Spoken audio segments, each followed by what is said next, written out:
May executive order na inilabas ng lokal na pamahalaan ng Sultan Kudarat para sa mga empleyado nito. Yan ang bawal simangot.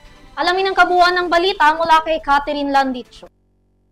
Inilunsad ni Sulan Mayor Princess Rian sa Kaluran ang kanyang kauna-unahang executive order na pinamagatang Serve with Smile and Service with Heart na naglalayong itaguyod ang magiliw at taos-pusong serbisyo para sa publiko.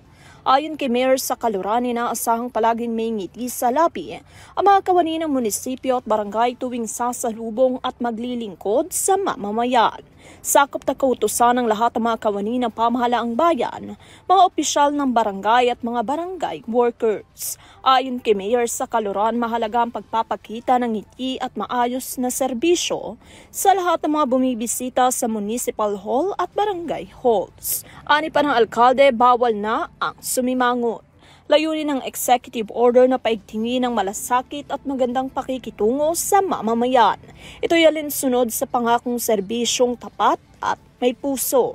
Ang pagpapalabas ng executive order ay kasunod ng kanyang unang opisyal na pagkilos bilang alkalde ng isang town-wide cleanup drive na nagmamarka ng pagsisimula ng isang participatory at service-oriented administration na nakatuon sa People First Governance. Para sa URTV News, Catherine Landicho, sumasaludo sa bawat Pilipino.